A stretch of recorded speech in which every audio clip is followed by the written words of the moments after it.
So if you've been following movie news lately, then you've probably heard about MoviePass. The common critiques include it's going out of business soon, so it's not sustainable.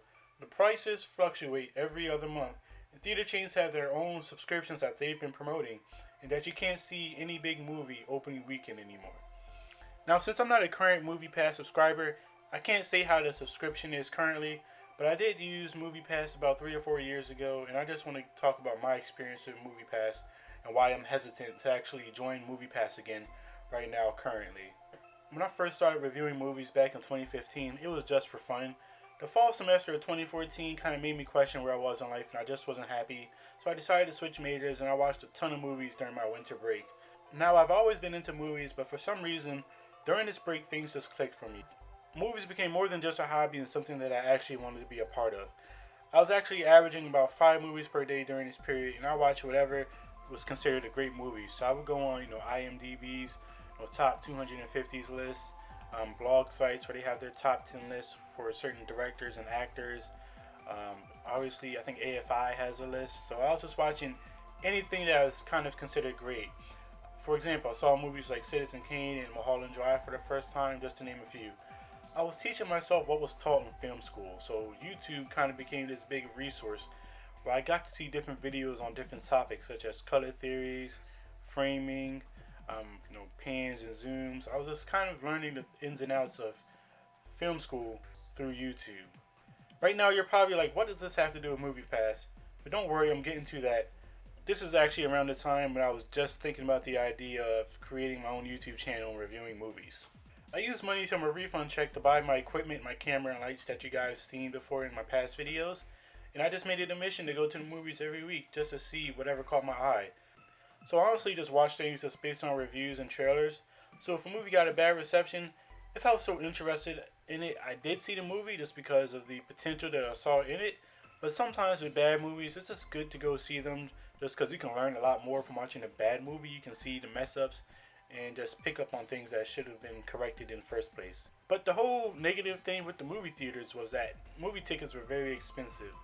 A movie ticket for opening night was about $12 where I live, and that's a lot if you don't really have much. It adds up. If that's about what, $48 a month if you go every week, then you consider maybe getting food, and that's probably another 40 plus bucks right there. So it adds up a lot, especially if you don't really have the money to be going to the movies on a frequent basis. So after a while, I decided to go to the matinee tickets. Now these movies are at about 9 to 10 o'clock in the morning, so you have to get there early just to watch a $5 to $7 movie. So that definitely helped, but something was just kind of still off about it. And then I recently heard of MoviePass during this time. At the time, the subscription was about $30 a month versus now where it's like $9.99, I believe. But you can always see one movie a day. So let's say you saw a movie at 8 a.m. On Friday. You couldn't see another movie until 8 a.m. on Saturday. Every once in a while with the app, I would have an issue with the location device that's on the app, just because, or whatever reason, maybe it's the connection that I had or where the theater's located. You kind of have to be like 10 to 15 yards within the radius of the movie theater in order for it to pop up on the screen. So sometimes that just wouldn't work when I would actually be there. So that was probably the only downfall to MoviePass for me. But overall, MoviePass was exciting. And even though I was already watching movies weekly, I was going out of my way to see movies that I wouldn't have seen before in the first place. A lot of independent movies and foreign movies I was able to see because of this MoviePass.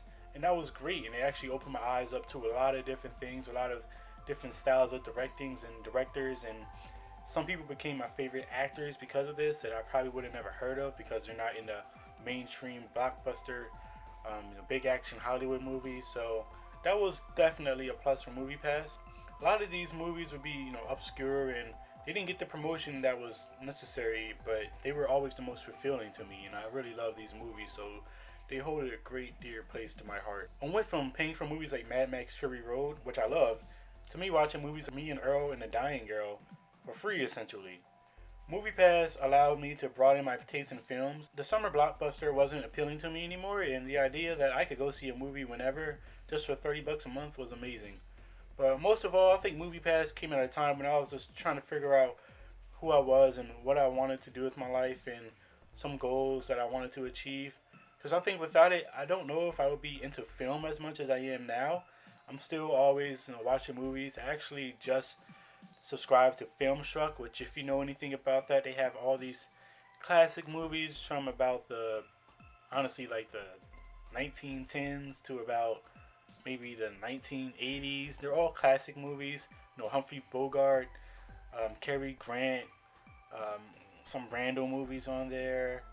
John Ford, just to name a few. A lot of these movies I've never seen it, always heard about, but I haven't. So I'm still definitely into movies in general. I think MoviePass definitely helped for me to broaden my horizon to actually be interested in some more things. And it was just came at the right time. And I know if the company's on its last legs right now, I just want them to know that I appreciate everything that they've done for me.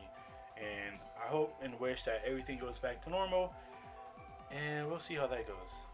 What's your thoughts on MoviePass? Have you used it? What do you think of its downfall so far right now? Do you like it if you're using it? Are you interested in using it? These are some important things to note. So, if you're new, you want to hit the like button, you want to hit that subscribe button, and you want to join the quest.